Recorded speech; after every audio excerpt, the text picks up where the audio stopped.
La ciudad tenemos una temperatura que está alcanzando los 3 grados en estos momentos, pero ya es el turno de darle la bienvenida a nuestros estudios al doctor Nelson Coronel, después de un tiempo que no lo teníamos aquí con nosotros, ha regresado. Lo trajo el frío, parece. ¿Cómo le va, doctor? Ezequiel? ¿Cómo está? Muy bien, muy bien. Fresquita la mañana, ¿no? Sí, pero está el sol. Sí, es así. Lo tenemos con nosotros. Y bueno, doctor, el retorno en el día de hoy tiene que ver para hablar con, como siempre, ¿no? Algunos temas médicos en esta primera parte, vinculado a prevención. Sí, pero habíamos consejos, hablado de todo. Sobre todo de los trastornos del sueño. Ah, claro, porque ¿no? habíamos hablado del insomnio, había quedado pendiente este tema, ¿no? Sí, y la idea era, bueno, a pedido de los oyentes, profundizar un poco, por ejemplo, en lo que es el ronquido, en lo que es la apnea del sueño, que habitualmente nos consultan, si usted podría darnos un panorama justamente sobre el tema. Bueno, mira, muy buena la pregunta, porque los trastornos del sueño son, vos sabés que un 30% de la vida nos pasamos durmiendo, ¿no? Ajá. Pero ha sido estudiado en profundidad por la medicina, por ahí el insomnio y otros trastornos menores, pero hay más de 100 trastornos que se producen durante el dormir, pero que no han sido todavía profundizados y que ahora se está ahondando en esa temática, ¿no?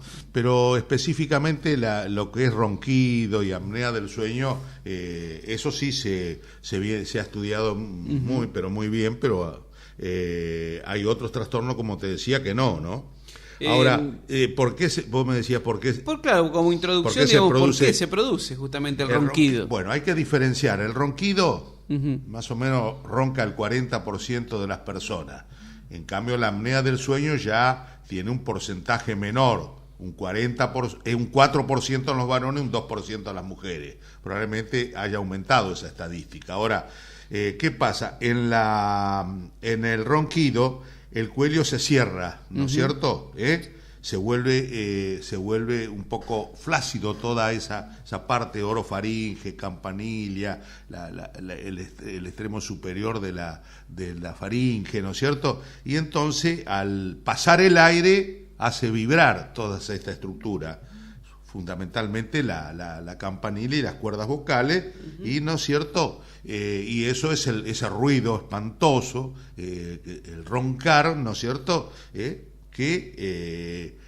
¿No es cierto? No es solamente perjudicial para uno mismo si se agrega la apnea del sueño. Claro. También el ronquido, en cierta manera, es una patología, pero mucho menor que la apnea del sueño, sino para el que duerme, no solo en la habitación, sino hasta en otros edificios, porque ha sido motivo de cuestiones legales sí, esto, ¿no? Sí. Así que, bueno, ahora, ¿qué pasa? Después vamos a ver que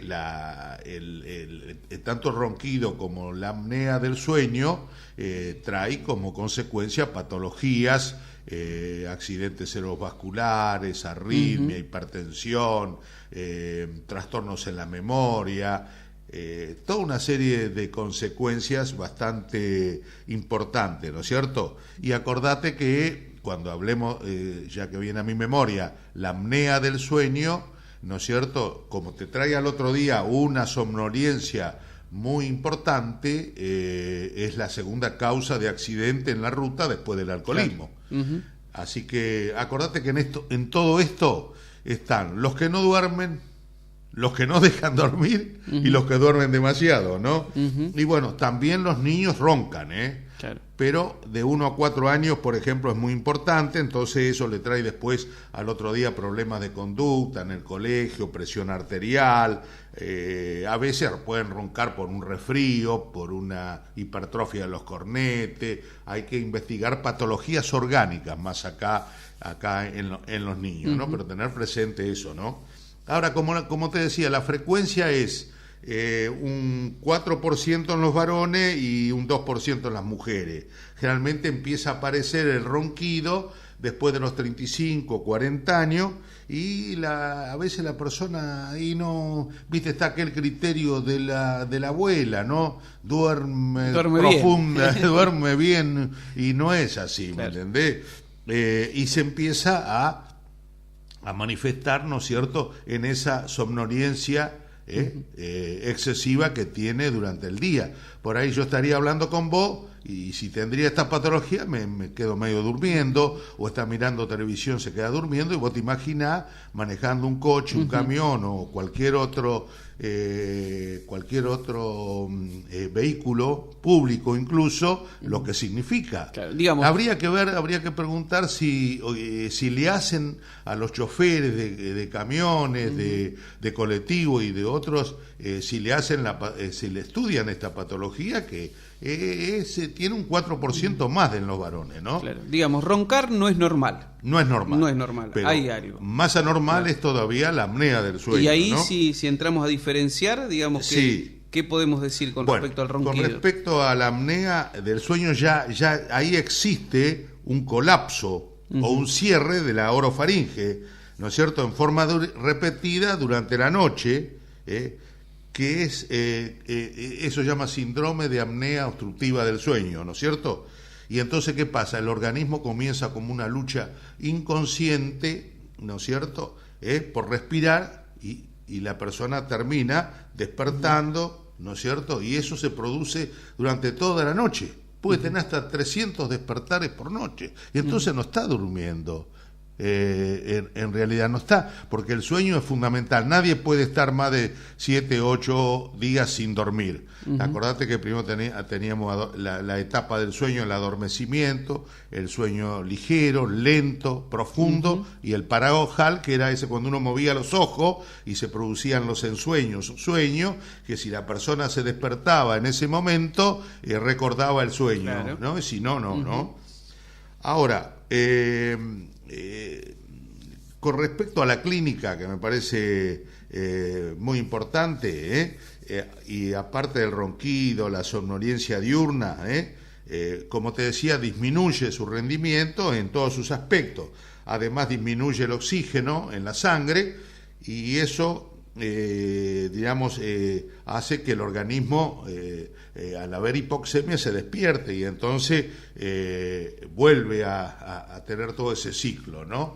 Y bueno, ya hablamos de los trastornos, como te decía, cardiovasculares, cerebrovasculares, ¿no es cierto? De todo tipo, ¿no es cierto? Pero el diagnóstico, doctor, ¿cómo se logra justamente? Muy bien, muy bueno. El diagnóstico, fundamentalmente, hay que hacerse una polisomnografía, que es una...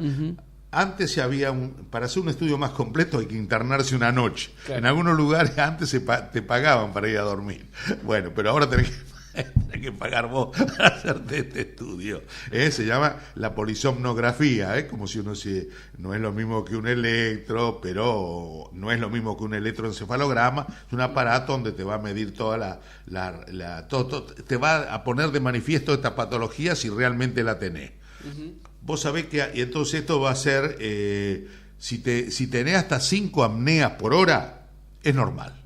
Por hora. Por hora. Hasta 5 apneas por hora es normal. De 5 a 10 ya es leve, si pasa de 15 es moderada, y cuando vos pasás más de 30 apneas por hora, ¿no es cierto?, es una patología ya que necesita tratamiento. Así que eso es más o menos haciendo una síntesis. Ahora, como te decía, el tratamiento, para ir concluyendo, porque el tiempo es poco, y bueno, el tratamiento es hacer este estudio diagnosticado.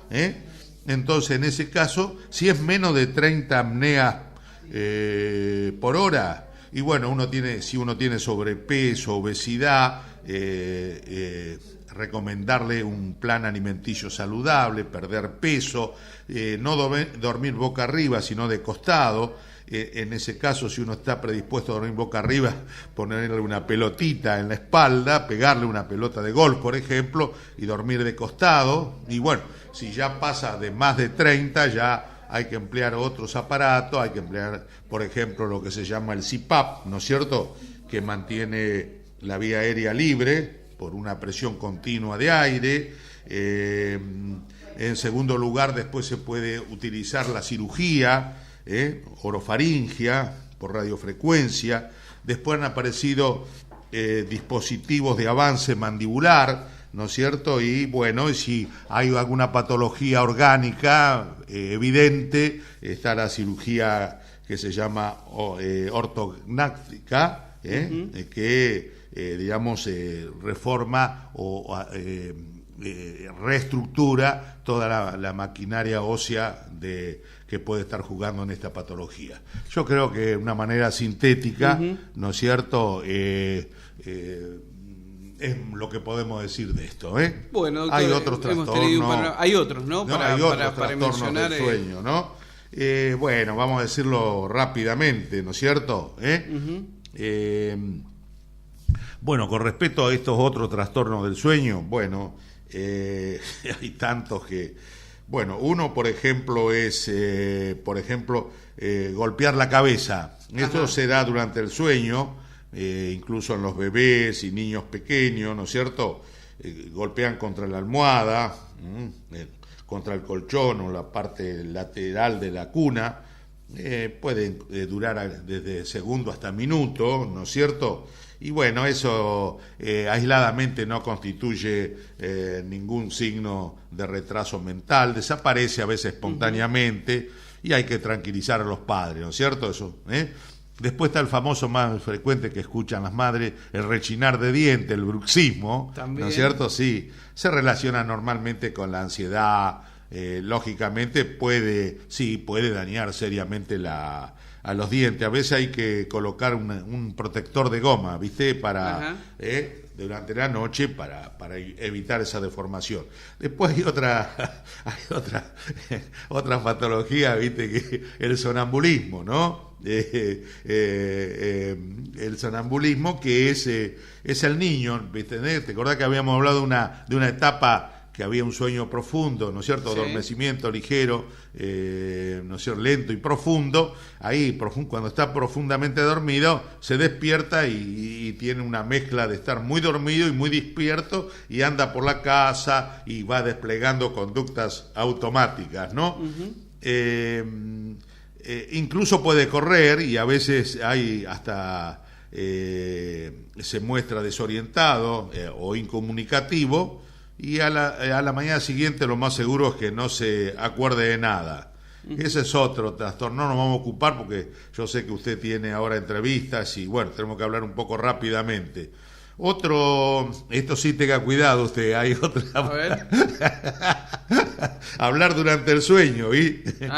Hay que ver qué dice, ¿no? Esto se llama somniloquio, Esa no, bueno, es inofensiva, normal, ¿no es cierto? Y consiste, empieza a murmurar frases, hay que ver qué frase y qué palabra murmura, ¿no? Claro. Sí, son sin sentido y sucede en la etapa menos profunda del sueño, ¿no? Después están, ¿sabe qué? Las pesadillas, Ajá. Eso, pesadilla viene del inglés antiguo, la palabra demonio, ¿no? Se olvidan rápidamente, son molestas, lógicamente, y si ocurren a menudo, lógicamente, a uno lo perturba porque son visualmente activas. Uh-huh. Y se produce, ¿sabe? En la segunda parte, en la segunda mitad de la noche, cuando el paciente ya hace varias horas que está durmiendo. Otros trastornos, hay tantos trastornos del sueño, a ver otro que venga a mi memoria. Este sí es muy importante, el que me voy a acordar, el de las piernas inquietas, Uh-huh. Este sí es muy importante, que lo padece hasta un 5% de la población, es previo al sueño y a veces impide dormir, ¿no? Y bueno, se presenta de dos formas, como un calambre repentino, y entonces da como patada, y el otro es esa sensación de hormigueo, y bueno, la verdad que la persona después se despierta, digamos, agotada, que a veces todo esto lo obliga a levantarse y a caminar, ¿no es cierto? Eso es otra patología. Después están, ¿qué otra? A ver, hay otras, el terror nocturno, por ejemplo. El terror nocturno no solo son sueños desagradables, sino también esas sensaciones repentinas, uh-huh, y terroríficas, con imágenes tan chocantes que despiertan al sujeto, se sienta en la cama, grita, parece estar observando alguna escena imaginaria, ¿no? Bueno, hay tantos trastornos. También sabe que, Ezequiel, por ejemplo, usted sabe que cuando uno duerme profundamente, el cuerpo, no hemos hablado de los ensueños, lo que las personas hablan de lo que es los sueños. Acordate que a veces uno cuando está durmiendo profundamente tiene atonía, no tiene tono los músculos, pero a veces se puede volver la atonía, uno está soñando algo y como vuelve el tonismo puede levantarse y bueno, y por ahí puede hasta aparecer en la avenida Alsina, claro, o puede hasta cometer, de acuerdo a la imagen, hasta un asesinato. Fíjate vos todos los trastornos que hay muchos más, ¿no? Esto es como una recorrida a vuelo de pájaro de esta patología, ¿no? Bueno, hay tanta. Como usted refería a consultar antes. Desde lo sí, mínimo, como que es el ronquido, claro, hasta los casos más apnea, extremos, porque ¿no? siempre hablamos del insomnio solamente, se acordá que había, claro, el famoso insomnio de conciliación, de mantenimiento, el despertar precoz. Bueno, yo creo que con esto hacemos tenemos un pantallazo general, y así pongo que vos me llamaste, que faltaba ver eso, y lo hacemos. Muy bien, bueno, doctor. Cerramos la parte médica, si le parece.